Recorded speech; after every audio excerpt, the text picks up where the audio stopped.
Hello, Pot TV viewers, and welcome to another edition of the Stoner Report. Let's just check through the sound levels. And how's everybody doing today? It is the 20th of December, 2013. This will probably be the last Stoner Report of the year. Also, I talked to Jeremiah today, and he's not going to be doing his report. This time it's for sure he's not going to be doing it. Last time I just thought he wasn't going to do it, so I apologize to anybody who I misled last week. But no, he wanted to do a Christmas special, but you may have noticed that we're having a lot of problems on our Pot TV website right now, and so most of his efforts, no, it's not quite loud enough, is it? Most of his efforts are devoted to doing that. I wonder what's up with the sound. Here we go. How's that? A little bit better? Hey, how's it going? Hey, Valley Boy. Nice to see you all in chat. I hope you enjoy the show. Anyways, this is probably the last Stoner Report of the year, and definitely the last one before Christmas. So Merry Christmas to those of you who celebrate it, and Happy Holidays to everyone else. Kind of ambivalent about Christmas myself, so alright. Let's start with the news reports.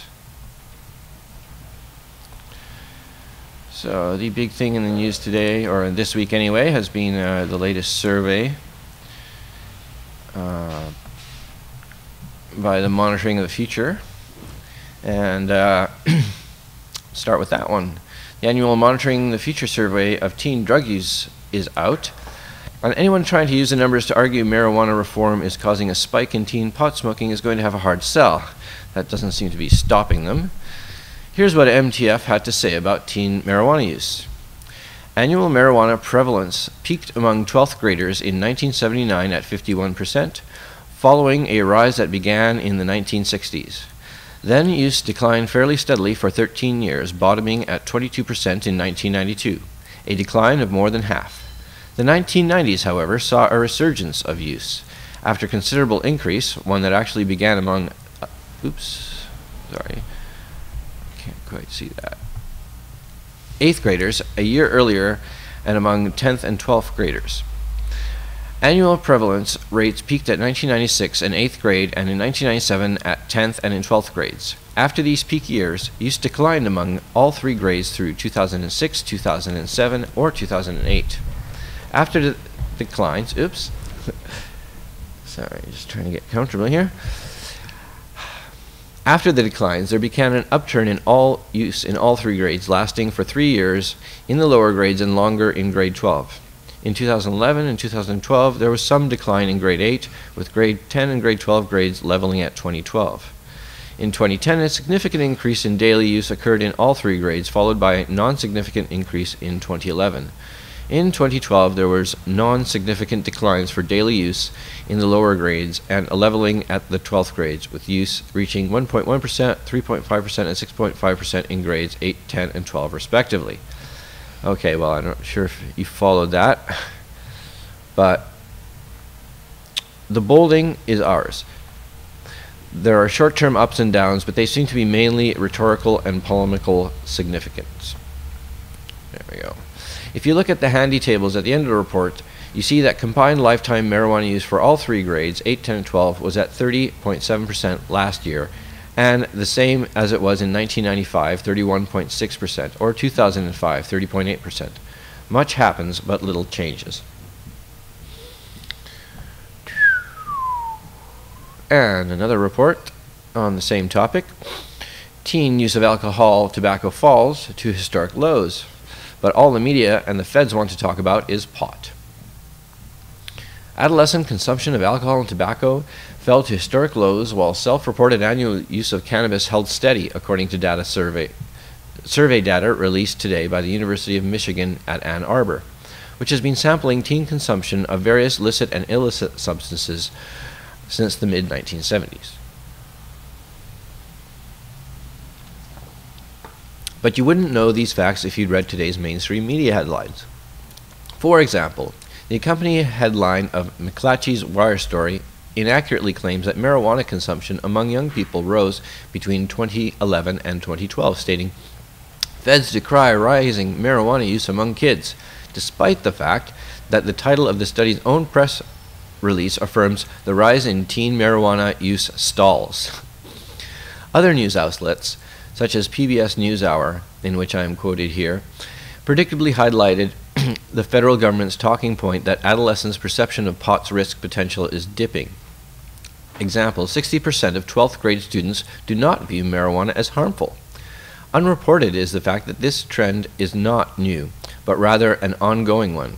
According to the university's year-by-year data, teens' perceptions regarding marijuana risks first began declining in the early 1990s, a time that predates the passage of statewide medical cannabis laws, or more recently statewide depenalization legalization laws. Looking for an explanation for this trend? Try this. More and more teens are wising up to the fact that cannabis is not as equally dangerous as heroin, despite the federal government's claim to the contrary. Overlooked in the mainstream media's reporting is that the use of both alcohol and tobacco among all grades surveyed has fallen consistently since the mid-1990s, and now stands at all-time lows. In fact, more teens now acknowledge using marijuana than cigarettes, the study found. Teens are also finding alcohol to be less available and are far less likely to engage in binge drinking now than ever before.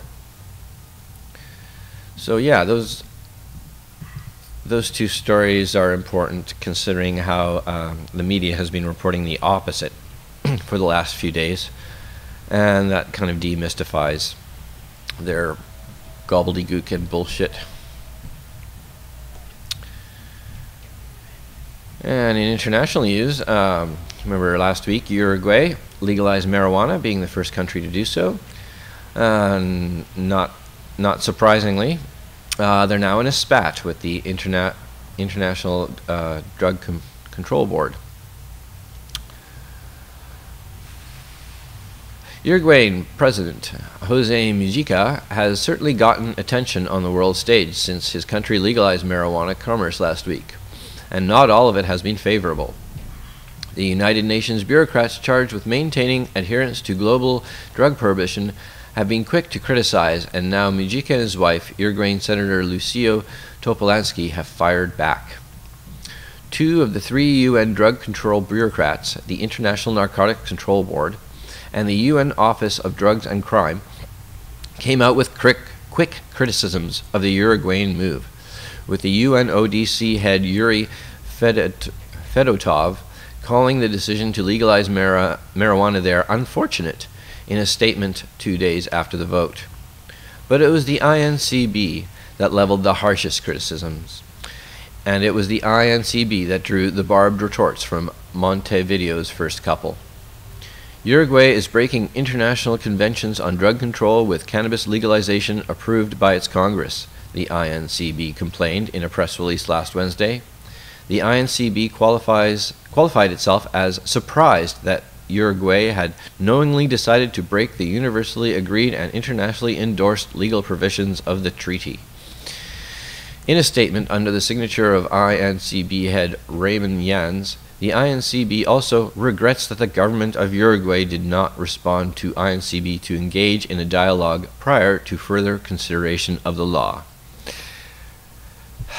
"Tell that old man to stop lying," Mujica retorted in an interview Saturday with Uruguay's Canal 4. "Let him come to Uruguay and meet me whenever he wishes. Anyone can meet me and talk to me. And whoever says he couldn't meet me tells lies, blatant lies. Because he sits in a comfortable international platform, he believes he can say whatever nonsense," he added. Mujica also noted that the INCB's relative quiescence before the legalization of marijuana in the two U.S. states, and accused him of having double standards. "Does he have different rules, one for Uruguay and the other for world-strong countries?" he asked pointedly. Neither was Senator Topolansky's one to sit quietly by while her husband was under attack. "Who is this fellow that likes to call names to countries?" she said of Jans. "I think he crossed the line, but anyhow, I believe that he has had problems with other countries, Sweden, Denmark, Holland, and they will be meeting him sometime in March. Topolansky was presumably referring to recently leaked documents revealing deep divisions on what to do about drug policy among UN members, where a number of countries have asked that the 2016 UN General Assembly special sessions on drugs be opened to discussion on paradigm-shifting reforms. It is not easy being the head of UN anti-drug bureaucracy as it used to be. So yeah, I read that full article because I thought it was kind of important and rather funny. The responses from the Uruguayan president and his wife. In Israel, the Knesset, which is their parliament, passes a new cannabis law. Marijuana will now be collected by medical supply company Sarel and packaged and distributed to approved pharmacies. But marijuana growers and some patients protest the centralized distribution, saying it will lead to a monopoly and neglect of patients. The Knesset approved an updated version of the cannabis law on Sunday and will now centralize marijuana collection and raise the number of doctors allowed to prescribe cannabis treatment to 31. The bill was passed by a wide margin, and Health Minister Yael German promised to put the law into effect within a few weeks. The bill calls for severing the direct link between marijuana growers and patients. The marijuana will now be collected by medicinal supply company Sarel and will be packaged and distributed to approved pharmacies. Marijuana growers and some patients protested centralized distribution. Creating a monopoly without a tender in this field is a fundamental breach of proper governance, said Eli Zohar, an attorney representing the cannabis growers. So it looks like Israel has passed a law which is very similar to what Canada has passed recently with the MMAR. And ironically, Washington, after also including that provision in their medical marijuana law, has backtracked. The Washington Liquor Board reverses on medical marijuana, recommends patient home grows.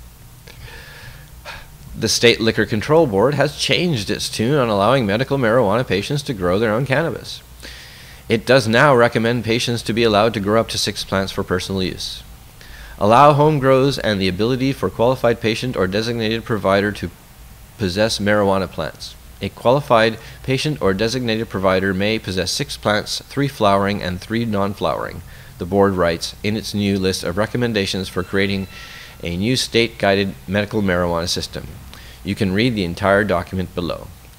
However, the recommendations also call for the elimination of collective gardens, the backbone of the current medical marijuana market. Collective gardens allow several patients to grow plants that can be harvested for themselves and others who are members of the collective but not themselves growers. The growers can be reimbursed for their expenses, thus creating the current controversial storefronts that sell marijuana to patients with medical cards for contributions. The Washington legislature, which ordered the Washington State Liquor Control Board and other agencies to come up with recommendations, will make the actual laws creating the new system under the new recommendations or coming up with new ones.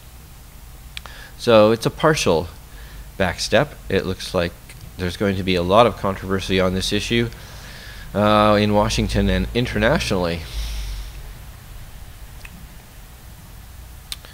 In Michigan, bad news for welfare recipients. In one of the last acts of the legislative session, the Michigan Senate passed a bill mandating drug testing for selected welfare applicants and recipients. It was a straight party line vote. The bill, Senate Bill 275, is similar to a measure passed earlier this year by the House. It will require the State Department of Human Services to create a drug screening and drug testing pilot project in 3 countries. People who are determined to be at risk of drug use would be required to take a drug test. If they failed, they would be referred to drug treatment program. A second failed drug test would result in loss of benefits. Senate Republicans originally wrote the bill so that children whose parents were cut off because of a failed drug test would lose their benefits as well. They care so much about the kids, I suppose. Democrats managed to get an amendment passed that would allow a third party to receive benefits for the children. The Republican-dominated legislature earlier this year passed a bill signed onto the law by Republican Governor Rick Snyder and allowing the state to cut off unemployment benefits for anybody who fails a drug test required by a prospective employer. So that's kind of awful. There was other drug testing bills in the last few months. I believe one in Florida got repealed, but I can't remember at the moment. But this is also a very controversial issue, and states that pass these bills, the bills don't seem to last very long, if my memory serves me correctly. Colorado has lowered its medical marijuana patient fee to $15. Medical marijuana patient fees will be dramatically lowered to $15 annually at the beginning of early next year, the State Board of Health decided Wednesday. In a 7-to-1 vote, the board lowered the $35 fee patients pay by 57% to $15. The change is mainly due to the fact that the registry's state fund has made more than enough money to cover administrative costs, said Mark Sally, spokesman for the Colorado Department of Public Health and Environment. In fact, there is an excess of $13 million. The board felt that it was appropriate to make this change, Sally said. And the $35 fee was slashed down from $90 in 2011 when the program started. After a voter approval in 2000, the annual fee was $140. So that's nice of them. It's odd for a bureaucracy to give up a source of income. Illinois has launched a new website about its medical marijuana law. Someone told you a couple years ago there would be a website run by the state of Illinois to help people smoke marijuana. You'd probably think they were high. Yet such a website is up and running now. CBS's 2's Dorothy Tucker reports. Julie Falco eats bits of a ginger snaps infused with marijuana at least 3 times a day. She discovered a few years ago the pain of multiple sclerosis. Okay, well, I won't read this report. I'm sorry, I should have edited that one out. It's not exactly... That's basically the news of it. You can read the the person's story at CBS Chicago.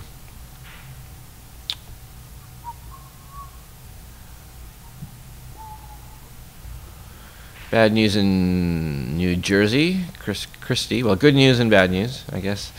It says doomed, so it's hard to say that that's good news, but on the whole. Governor Chris Christie has vowed to veto it, but Democrat lawmakers today ignored him and advanced measures that would expand the state's medical marijuana law so patients can go out of the state for their pot.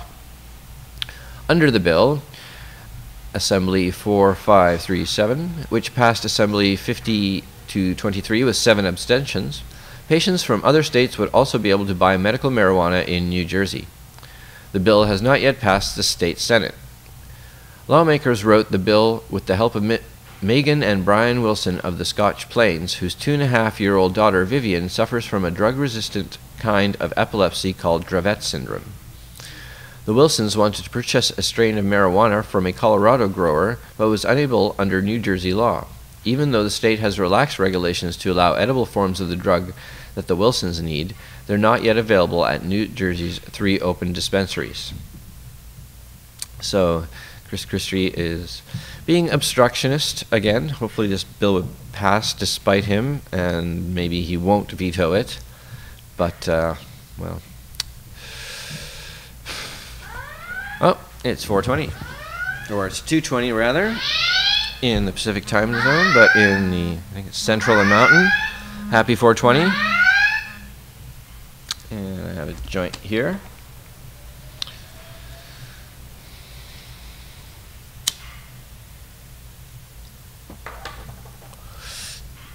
So yeah, the next story is going to be about Sensible BC.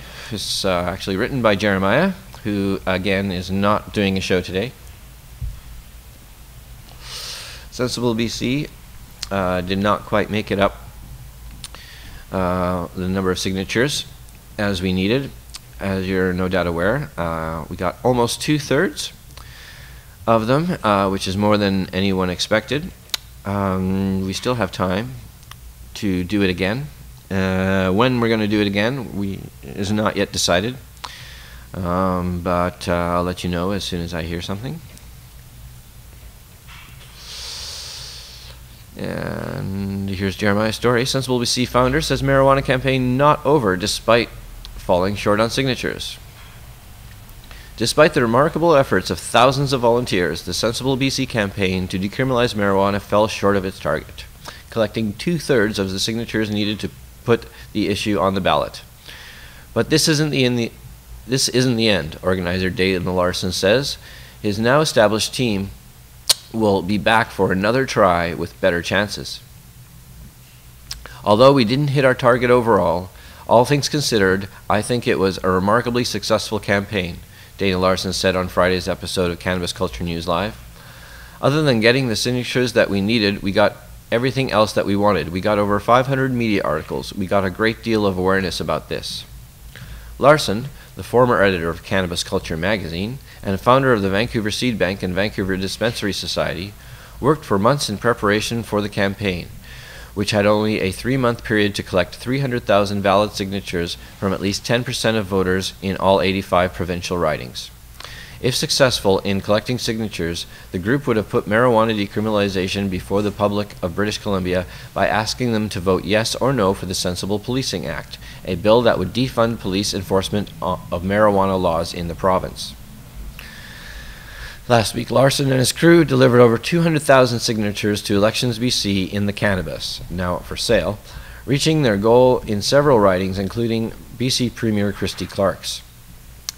This represents a lot of hard work from a lot of people, working many, many hours, Larson told the press. This is over 200,000 signatures here, many tens of thousands of hours of volunteer labor from the canvassers all across the province working on this important campaign. The army of canvassers, which grew significantly during this collection period, would likely give the Sensible BC campaign a much better chance of winning a future ballot initiative campaign, something Larson plans to kick off before the next federal election in 2015. So congratulations, Dana, and to everybody else who worked on the campaign. We're going to make it next time.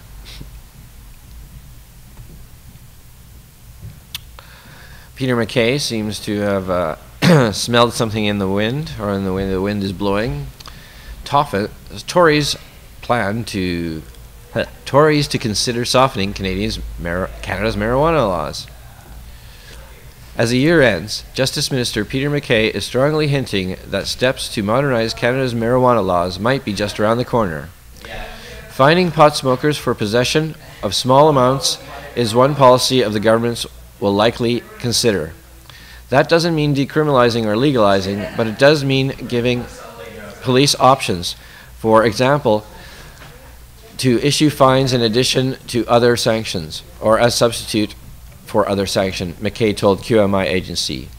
These are things that we are willing to look at in the new year, but there is no decision taken.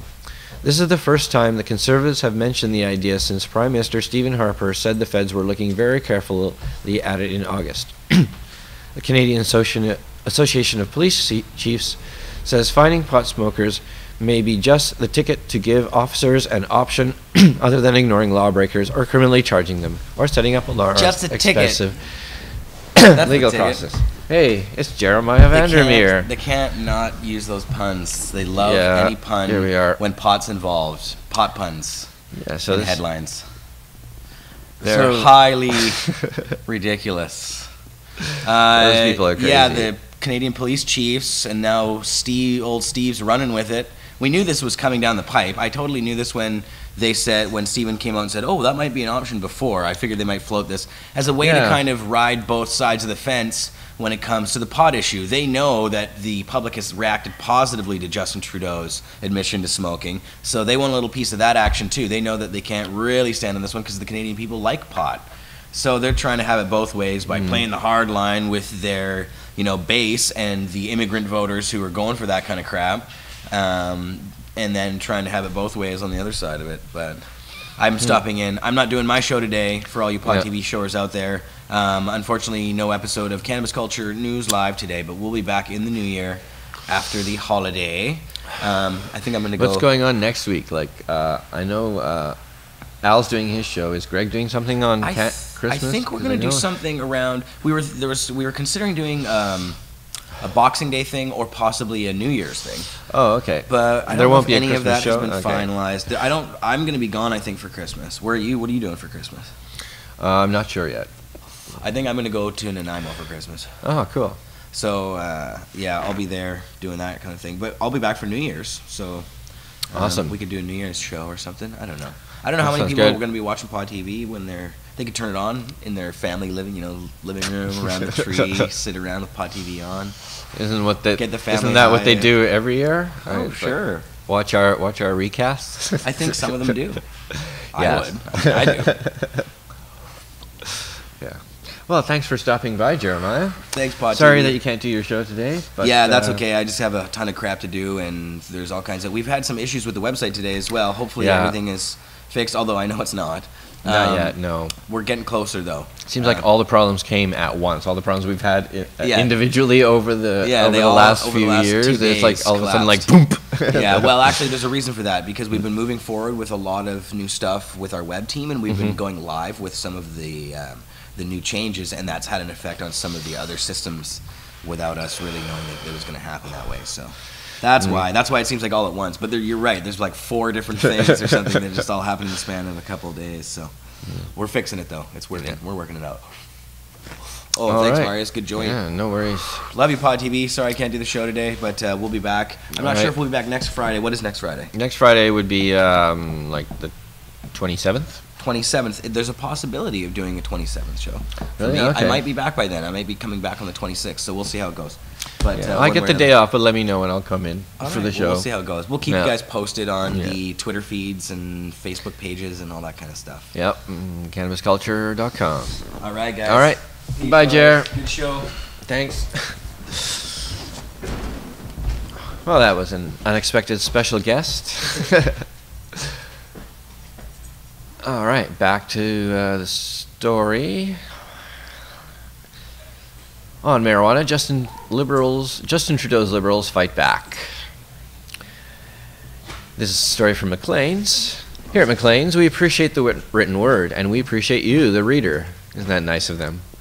We are always looking for ways to create a better user experience for you, and wanted to try out a new functionality that provides you with reading experience in which the words and fonts take center stage. We believe you'll appreciate the clean, white layout. What? I'm sorry, this should not be out there. That paragraph was not supposed to be in there. I'll start the real story.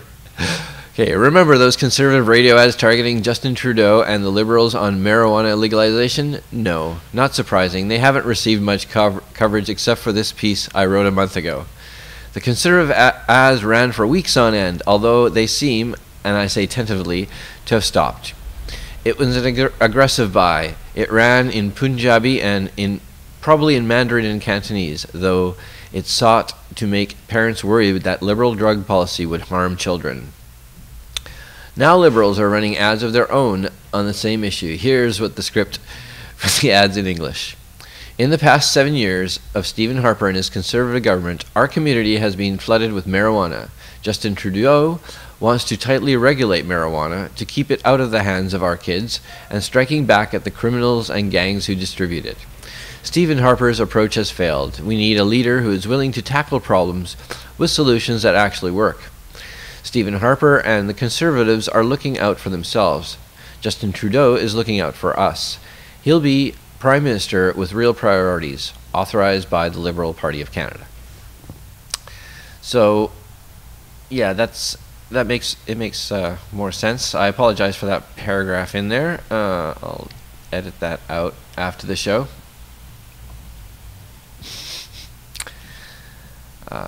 Yeah, it's hard to recover from a mistake like that sometimes.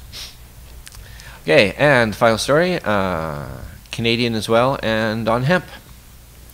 Regulations are impeding the growth of hemp industry, says Canadian Hemp Trade Alliance. As part of the Health Canada's current review of hemp regulations, the Industry Association is calling on the federal government to deregulate the production, processing, and export of industrial hemp. We're looking for some significant changes. The biggest change is we're looking for hemp to be moved out from the auspices of Health Canada to Agriculture and Agri-Foods Canada, explains CHTA Executive Director Kim Shukla, who lives near Steinbach. Unlike marijuana, industrial hemp contains little or no tetrahydrocannabinol, but hemp production in Canada is still managed by the Health Canada's Office of Controlled Substances. Shukla says Health Canada's permitting and testing requirements are holding the industry back, which is why they want it to be treated like other mainstream crops under their Agriculture and Agri-Foods Canada. Okay, so that obviously deregulation of hemp is still an issue after all this time. It's kind of crazy, but you know, we're keeping moving forwards. Reminds me of a story of a wise man and his children who had to get to the fields.